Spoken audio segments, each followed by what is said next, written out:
Hi, everyone. Welcome back to a new episode of Grace, a Military Child in Life. Today, I'm here with Melissa, who is part of a military family. So, Melissa, welcome to the podcast. How are you? Hi, doing well. How are you? I'm doing good. Thank you. Thank So, you for having me. yeah, absolutely. Tell me what it's like being part of a military family for you. What has it been like? Um, so it's definitely been a lot of fun. Nothing like I've experienced growing up. None of Yeah. my family was active duty military. None of my immediate family. Um, so it's definitely been a lot of fun, and never a dull moment. Yeah, especially if you don't experience it in your childhood, you get thrown into it and you don't necessarily know what to expect, what's going on, what's happening. It's a whole new world to learn. For sure. Yeah. What kind of experiences have you had that have like stuck out to you? I don't know. Every duty station is different. Um, I mean, whether we met in Bethesda, Maryland, 10 years ago, and then just every duty station has been very different, very unique. There's things we liked about them. There's things we didn't.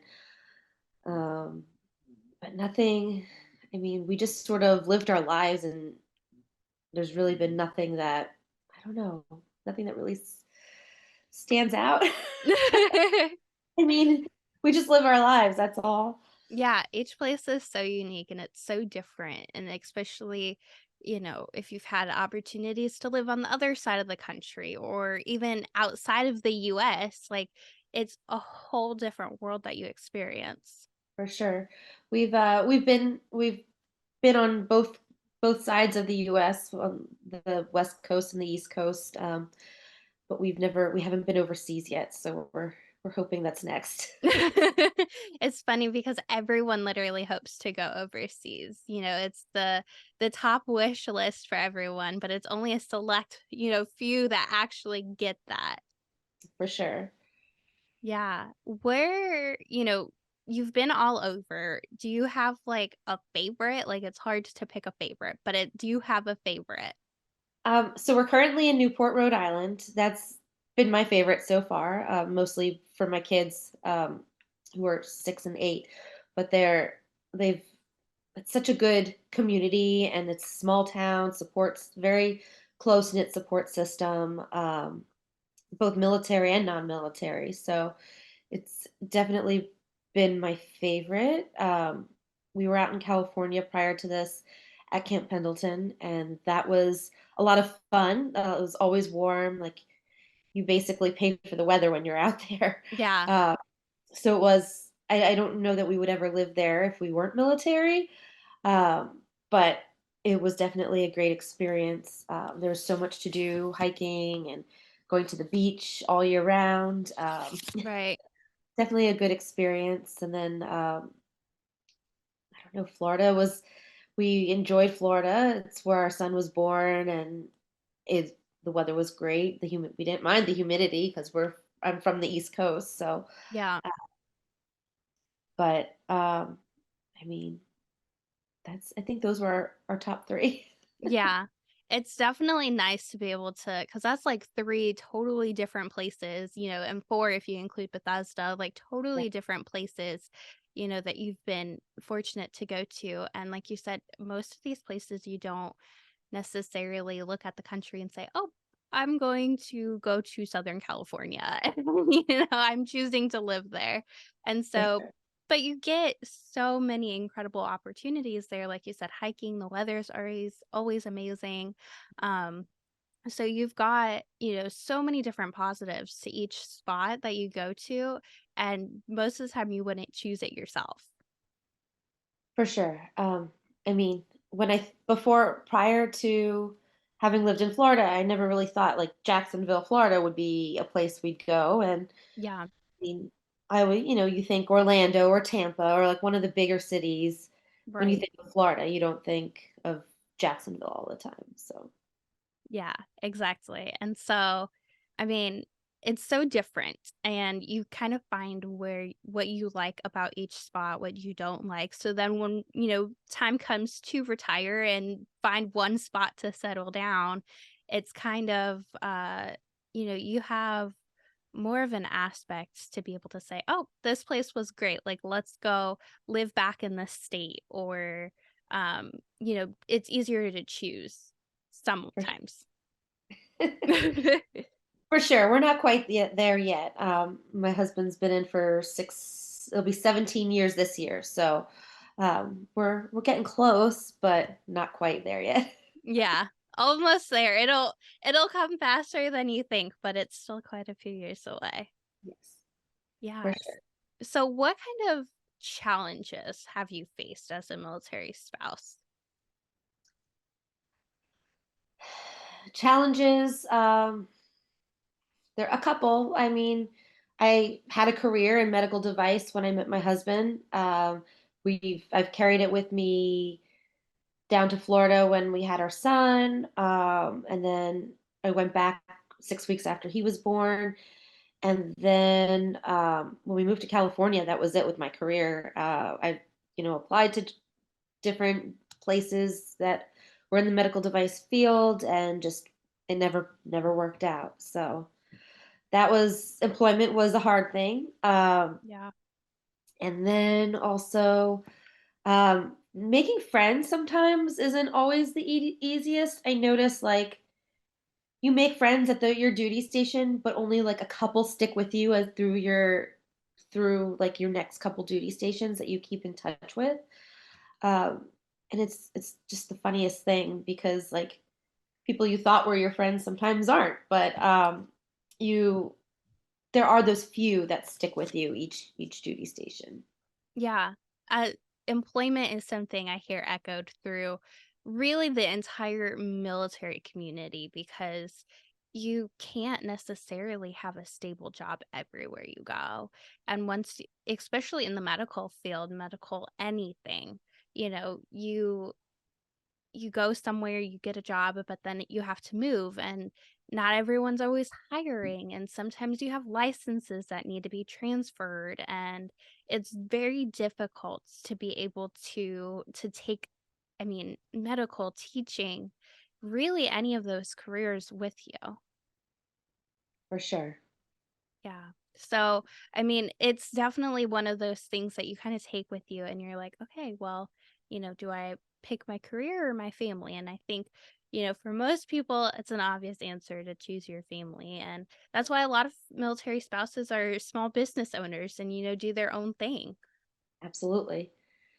For sure. And it's mostly right now it's like stability for the children because Right. I mean, my husband was deployed when we were at Camp Pendleton, and I was the most stable thing they had, and keeping the routine normal and consistent, and making sure like they had that routine and not, you know, all just messed up because dad was gone. So Yeah. It's hard to find that family dynamic when you're constantly changing everything. for sure. But we do it somehow.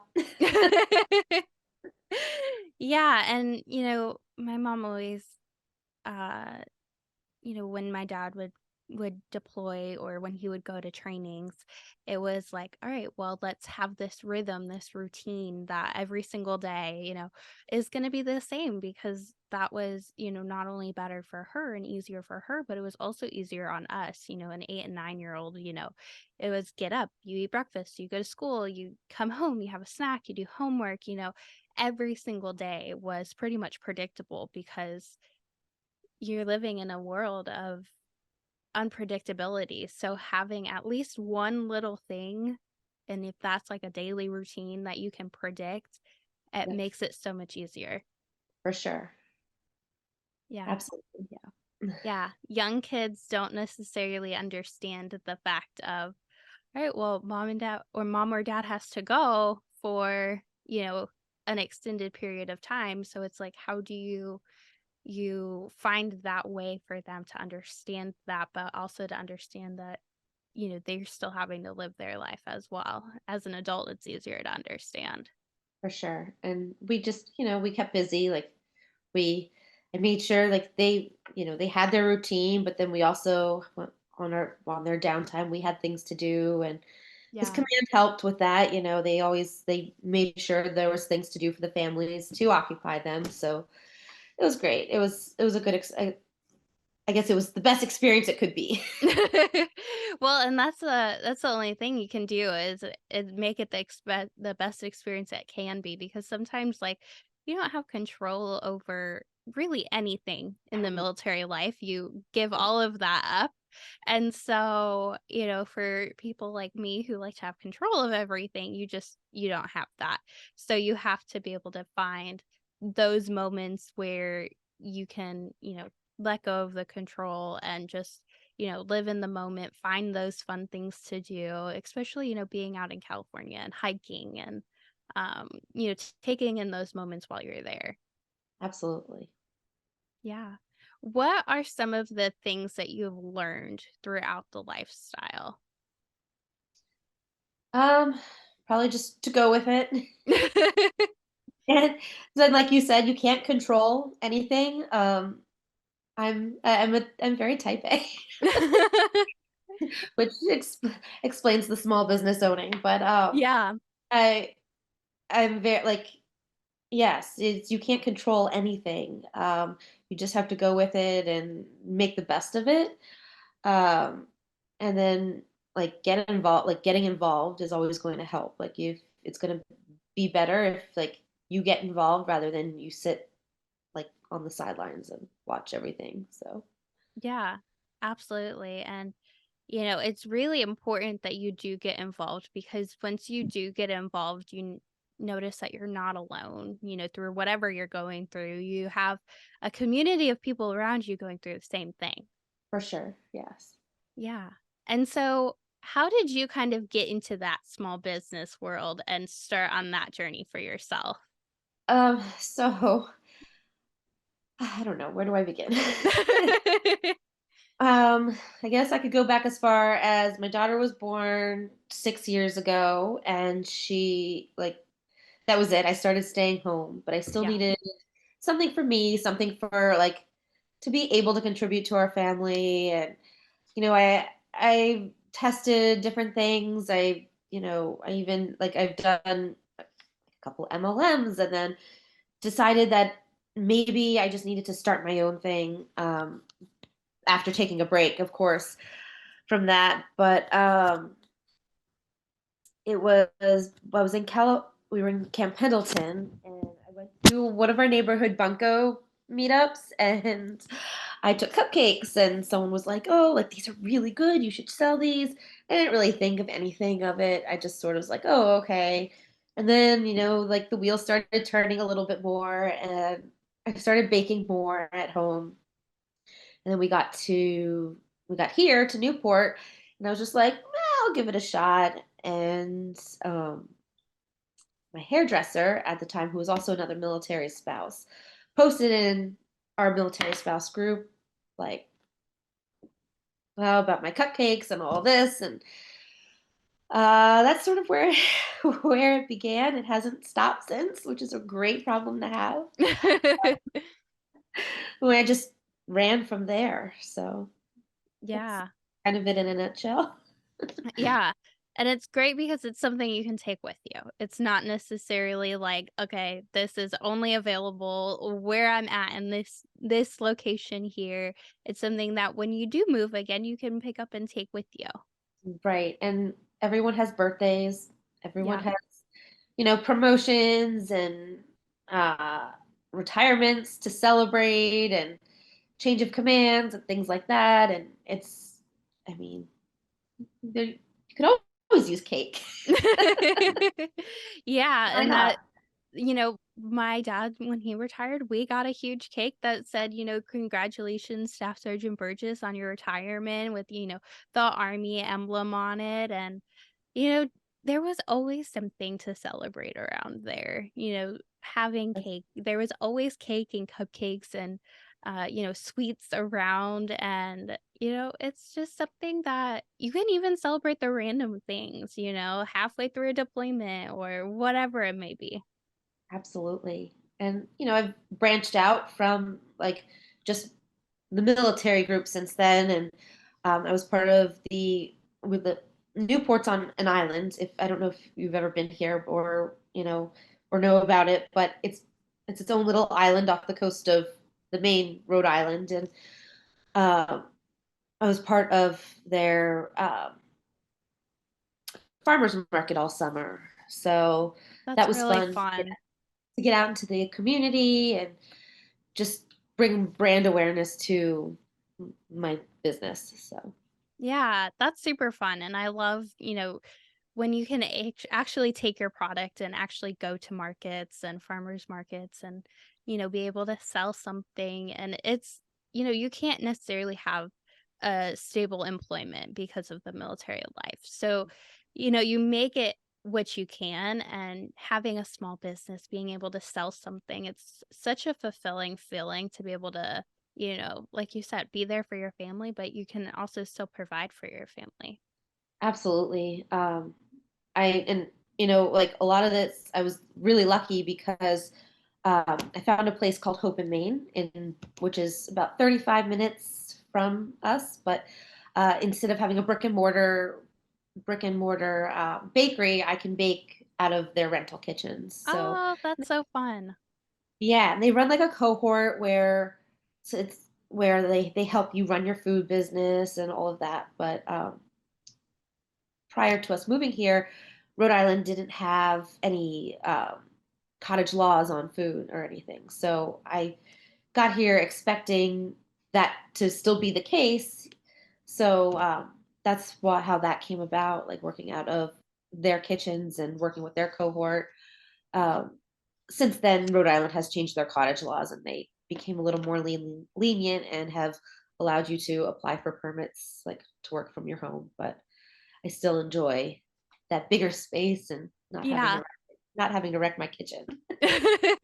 Yeah, no, that's so cool. I've never heard of places like that, but I'm glad they exist because it's so nice because you don't have to have this huge bakery then, that you actually own or you rent out a space of, because that's a lot, especially then adding military family and moving on top of it. So being able to actually go somewhere and have the equipment that you need, but then also be able to just go home at the end of the day and not have to worry about, that space.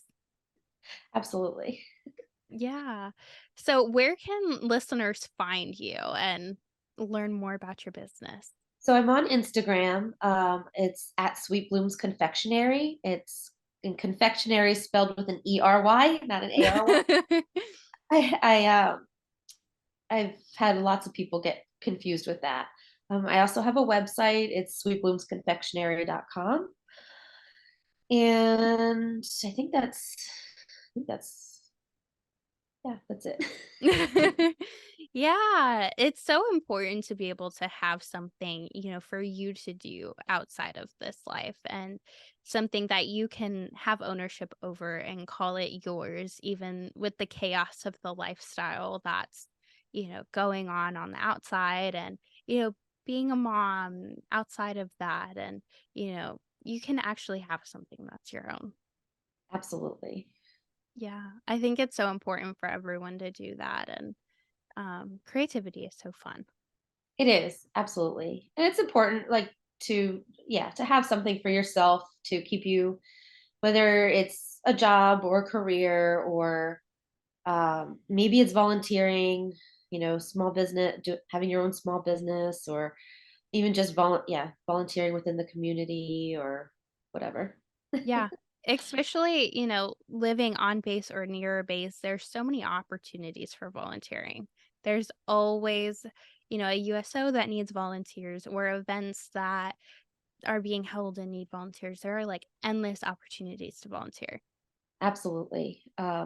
We I currently volunteer with our military spouses of Newport. So there's a nonprofit that um, raises money for scholarships for military children and military spouses. Yeah, that's So, so awesome. And yeah, I love, I love that because I know how valuable those scholarships are, and, getting me throughout college, and then, getting my mom through college and my sister. So that's valuable work. Absolutely. Yeah. Fun. So yeah, you have to find something that's, fun, but also rewarding at the same point. And, Absolutely. always volunteering, like you can definitely, um, you don't get that monetary reward necessarily, but you get that emotional reward of feeling the the satisfaction of helping others. And, I think it's a different outlook of feeling grateful for what you do have, because I think you're able to see, different communities and what they struggle with. Absolutely. Yeah. What piece of advice would you give to another military spouse? Mm, get involved, whether it's with the command or with, another organization or one of the volunteer, volunteer things on base. Like something that's going to help you meet people. It's not fun to be like by yourself and alone. There's so much going on. We're back to doing normal things. So like there's so much going on now and so many things to get involved in. So that would probably be the best the best advice I could give. Yeah, and especially, getting involved, it helps you get acclimated to the community you're in once you get there. If you especially if you just go right for it and jump in and find somewhere to get involved, whether like we talked about volunteering, or whether that's a book club or something. Um, those little things that can help you to get acclimated, but then it also helps to make friends. And then um I've seen people do it where they find something at one duty station, they love it so much, and then they take it to the next one that might not have, a program or an opportunity like that. So it's really fun to see, literally a web of everything between the bases. Absolutely. And yeah, so in Camp Pendleton, we something like that sort of happened. We my actually it was husband my husband's boss was his wife started this crock pot club for the neighborhood so that we could Oh. have like meals ready so on hand and not have to worry about dinner. And we had nothing like that here. So we started doing that with the spouses group that I volunteer with, and it's been super helpful and See, fun. yeah, and things like that are so awesome to be able to, literally form a little community between everyone there and be able to help your neighbors and, the other spouses and families who are living there who, everyone has their good days and their bad days, and you cannot always predict when they're coming. So, having just something like that as a meal being ready for you Yep, when you need it is huge. helpful for sure. Yeah, absolutely. And now you'll be able to take it to the next place you go to. Yeah. Well, Yes. Well, thank you so much, Melissa, for being on the podcast and sharing what it's like being a military spouse. sure. Thank you for having me. I appreciate it. Absolutely.